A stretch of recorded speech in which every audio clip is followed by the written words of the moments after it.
Justicia en representación del gobierno, que además es autor de esta iniciativa. Gracias, presidente. Un saludo a todos y cada uno de los senadores.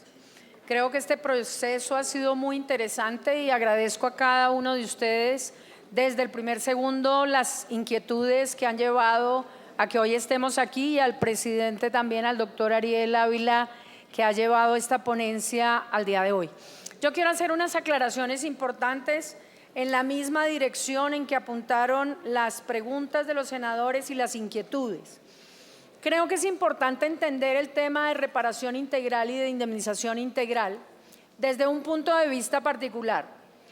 En Colombia, senador Blanco, la indemnización integral o la indemnización como concepto fue reformada por marcos internacionales y por la sentencia 822 de la Corte Constitucional, 228, perdón, de la Corte Constitucional del 2002. Y esto llevaba a entender que la indemnización no es solamente económica, sino que requiere tres elementos fundamentales desde el derecho internacional. Requiere verdad, justicia y reparación. Y desde ese punto de vista yo creo que el proyecto apuntaba a la denominación de reparación integral para hacer conforme los presupuestos a la jurisdicción internacional. Pero la figura de indemnización integral estaba prevista en la Ley 600. Y desde allí lo que significaba claramente es que se ha entendido que tanto la reparación integral como la indemnización integral están trabajando sobre la base de verdad, justicia y reparación económica. Cualquiera de las dos denominaciones no tiene ningún inconveniente porque esto se vincula con una definición internacional.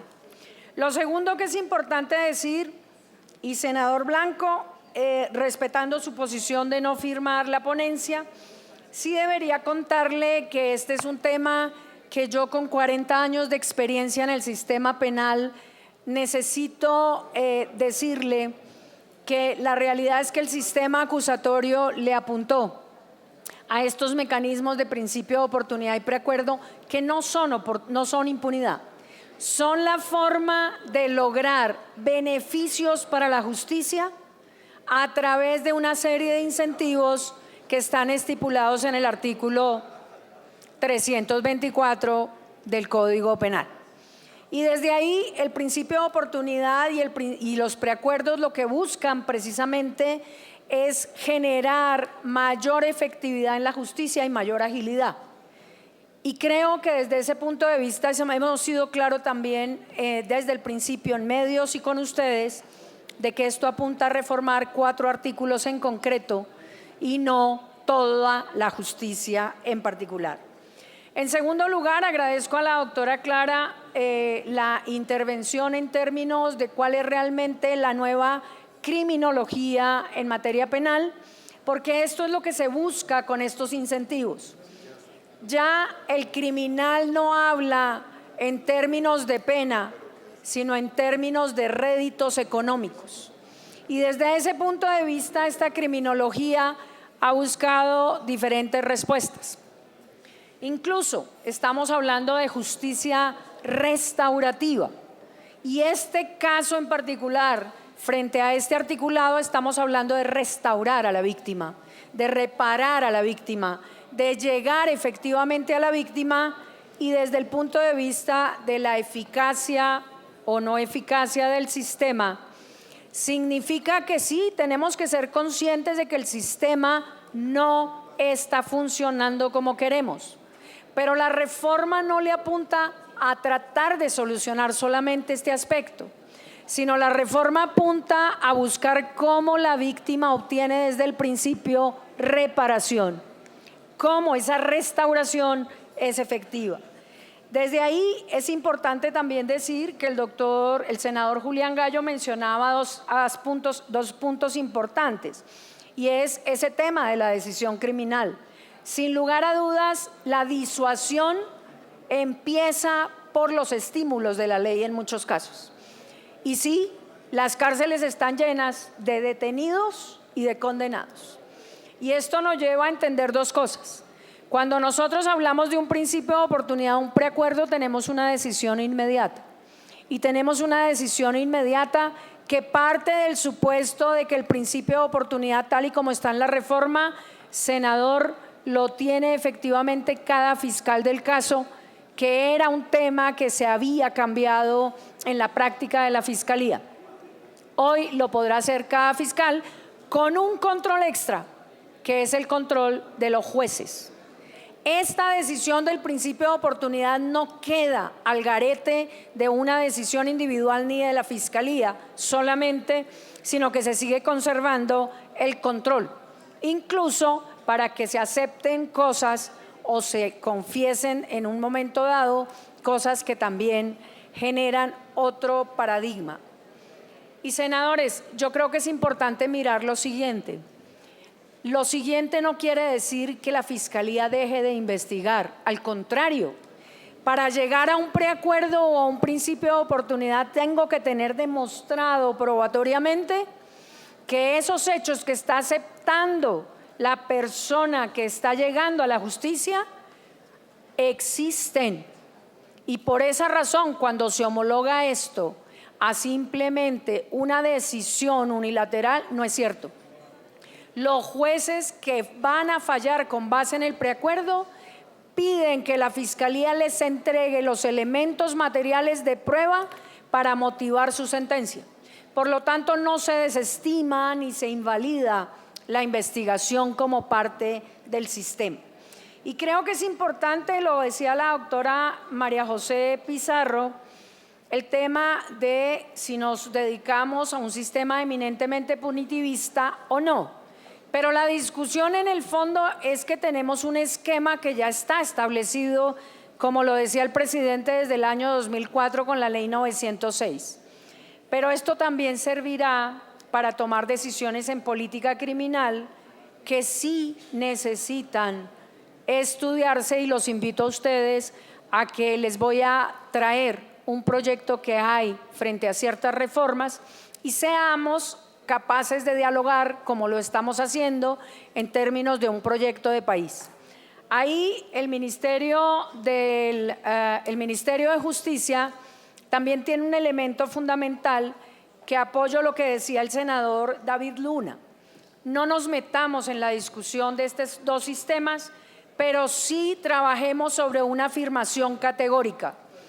El proyecto que presenta Corte Suprema, Fiscalía y Gobierno no tiene subrogados penales, no concede subrogados penales a las personas que están delinquiendo. Lo que advierte es una rebaja de pena. Y aquí sí creo importante la aclaración, presidente, porque los subrogados son o la condena a ejecución condicional o la libertad condicional. Esto no existe en el proyecto. No se reforma la prohibición de subrogados. No existe una sola norma de ese proyecto que permita decir que se tocaron subrogados para favorecer a alguna clase de presunto responsable. Y desde allí, el preacuerdo, desde ese punto de vista, lo que permite, desde el 2004, son rebajas de pena. Aquí lo que se hace es confirmar esas rebajas de pena.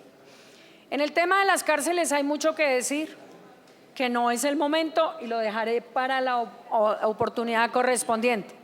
Pero simplemente les diré, senadores, que para conocimiento de ustedes en este momento se están construyendo 3 sistemas carcelarios que se entregarán en el 2025 y en el 2026. Cierro ahí el comentario porque lo tocó el senador en particular frente al tema de sistemas carcelarios. Y finalmente, frente a la intervención de la doctora Paloma, sí creemos que el principio de oportunidad tiene 2 elementos fundamentales. El principio de oportunidad no se entrega de manera inmediata y express. El principio de oportunidad requiere cumplimiento de las obligaciones del sujeto que va a ser beneficiario del principio de oportunidad. Y esto lleva a que hay un término de 3 años, pero incluso la senadora Paloma proponía 1 año, prorrogable otro año, y yo hablando con el presidente digo que en este sistema con prueba anticipada incluso podría ser 6 meses, prorrogable otros 6 meses, para que pudiéramos tener mayor agilidad frente a esos temas. Desde ahí entonces veamos cómo también, y esto es importante para aclarar los senadores, sobre todas las afirmaciones del principio de oportunidad, el principio de oportunidad contempla 3 modalidades: suspensión de la acción penal, terminación y no iniciación de la acción. Por esa razón tampoco podemos equiparar todas las eventualidades porque cada una responde a elementos diferentes. Yo agradezco muchísimo, presidente Motoa y senador, el haberme dado el uso de la palabra, y creo, con la experiencia que llevo en el sistema penal de cerca de 40 años, decirles que la justicia en Colombia no aplicó, por diferentes razones, incluso por jurisprudencia que desvió la finalidad de la Ley 906, figuras tan importantes como el principio de oportunidad y el preacuerdo, que hoy se ven reflejadas en este proyecto, y que antes que pensar en una cosa diferente, estamos avalando una pretensión de que el sistema penal funcione en un plazo razonable, que es un derecho humano traído por la Convención Americana y con derecho de las víctimas. Toda decisión está traspasada no solamente por las normas del Código de Procedimiento Penal, sino por la Corte Constitucional y la Corte Interamericana, donde se obliga a que las víctimas tengan derecho a hablar frente a su reparación y frente a su restauración. Y si es momento para dejarles una inquietud, senadores, y es el tema de estar pensando qué justicia nos sirve más: la restaurativa para las víctimas en un estado de conflicto que llevamos 70 años, o la punitivista que tiene la impunidad del 90%, porque no logramos encontrar cómo hacernos en muchos casos a la responsabilidad que debe ser más allá de toda duda razonable. Cualquier duda abre la compuerta a la absolución, y creo que este tema es un tema muy serio en la política criminal colombiana. Muchas gracias.